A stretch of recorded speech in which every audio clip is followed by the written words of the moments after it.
Das hier ist der große Sendesaal im Haus des Rundfunks. Das Haus ist 1931 in Betrieb gegangen und es war von Anfang an als Funkhaus geplant. Das heißt, es gab schon für den Architekten die Aufgabe, hier müssen Sendesäle drin sein. Damals hat man Rundfunk live übertragen, weil es noch keine Tonspeichertechnik gab, so Tonband oder so, dass man das später senden konnte. Also brauchte man Säle. Und der große Sendesaal war dafür gedacht, dass man Konzerte übertragen kann mit Publikum anwesend. Das hat aber 1931 noch nicht gleich bei der Eröffnung geklappt, weil zum Beispiel die baupolizeiliche Erlaubnis, hier Leute reinzulassen, noch nicht da war.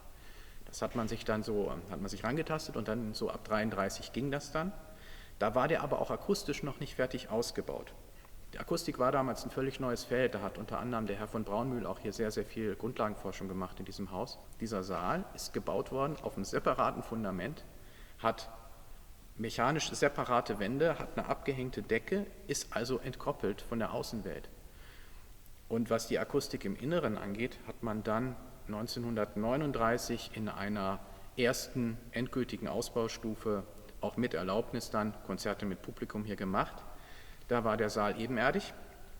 Er hatte einen schlichten, trapezförmigen Grundriss. Es gab eine umlaufende Galerie, die ungefähr auf der Höhe ist, wo jetzt unsere Brüstung auch ist. Die lief aber komplett rum und es gab noch keine ansteigende Bestuhlung im Parkett. Und in dem Zustand ist der Saal dann eben benutzt worden für sehr viele Live-Sendungen, halt auch solche Sachen wie das Wunschkonzert für die Wehrmacht, was ja auch Teil des Erbes von diesem Haus ist, aber eben auch für sehr viele Musikaufnahmen, Musikübertragungen. Die ersten Tonbandaufnahmen, die Erfindung und Einführung der Tonbandtechnik hat hier stattgefunden.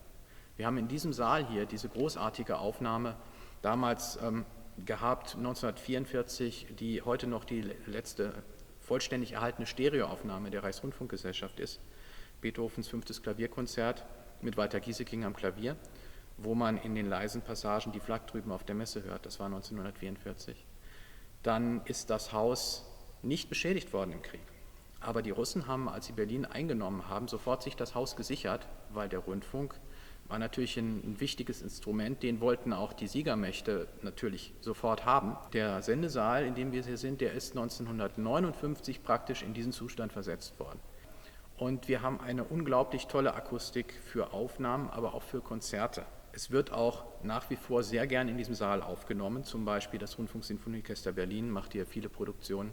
Zu dem großen Sendesaal gehört diese Tonregie, die wir vor wenigen Jahren aufwendig renoviert haben. Und wir haben bei einem großen Konzert in dem Saal also in der Regel zwischen 30 und 40 Mikrofonen an verschiedenen Positionen.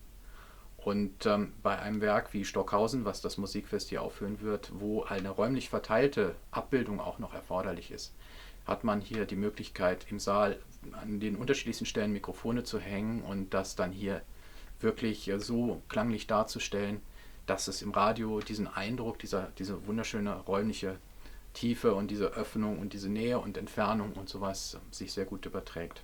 Dafür ist auch der Saal eben sehr gut geeignet.